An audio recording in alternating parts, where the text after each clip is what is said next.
Dowry prohibition act के next section को हम देखेंगे, section 4 penalty for demanding dowry. दहेज को मांगने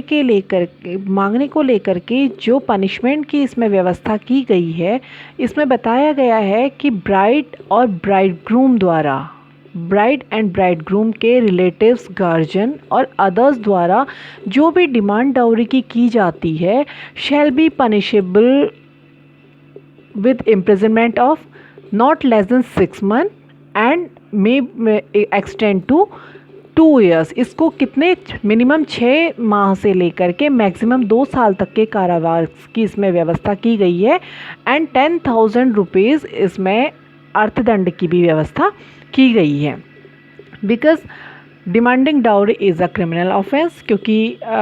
इसलिए इसमें पनिशमेंट की व्यवस्था की गई है जिसमें इम्प्रिजनमेंट एंड अर्थदंड दोनों तरीके के दंड का प्रावधान किया जाता है।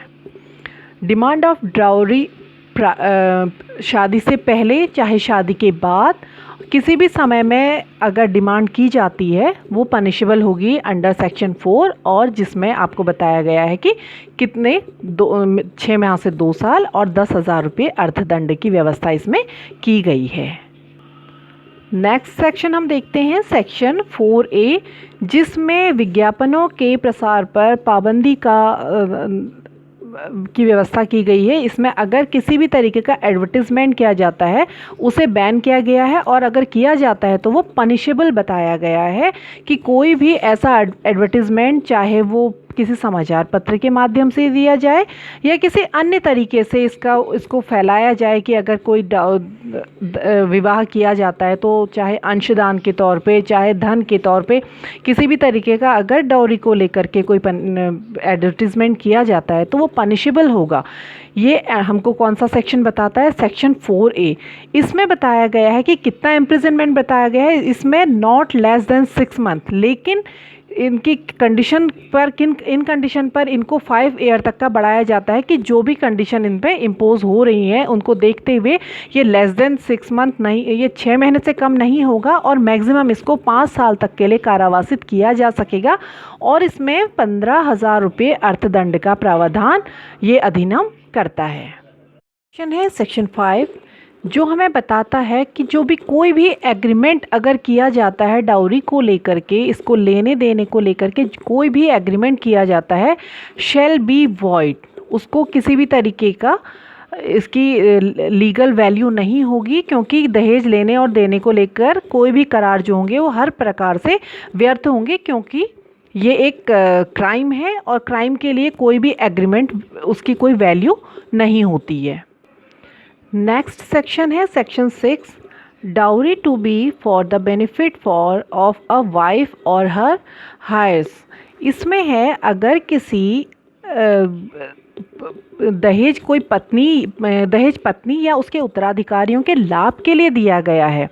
ऐसी कंडीशन में अगर वह दहेज किसी उसके रिलेटिव द्वारा या किसी अन्य द्वारा प्राप्त किया गया है, उसके हित के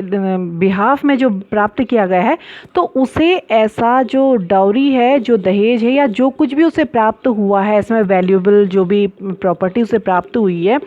उसे वो हस्तांतरित कर देगा, उसको ट्रांसफ़र कर देगा। कैसे कर देगा? जब दहेज से पहले उसको दहेज मिला हुआ है, शादी से पहले उसको दहेज मिला है, शादी से अगर किसी भी समय में मिला है, तो विवाह के 3 महीने के अंदर अंदर वो उस दहेज को उस स्त्री को हस्तांतरित कर देगा।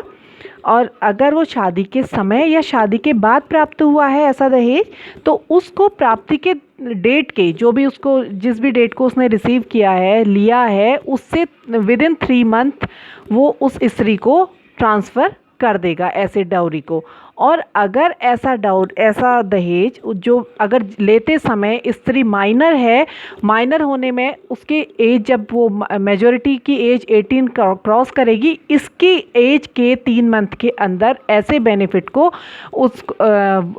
स्त्री को दे दिया जाएगा। चाहे उसे सिर्फ वो व्यक्ति उसे सिर्फ एक ट्रस्ट के तौर पे ही उसको यूज़ कर पाएगा, उसके ट्रस्टी की तरीके से रहेगा। बाद में इसको जब माइनर नहीं रह जाती है, मेजर हो जाती है, 18 की एज को क्रॉस कर जाती है, तो उसके 3 महीने के अंदर ऐसी संपत्ति को वो उस स्त्री को ट्रांसफ़र कर देगा।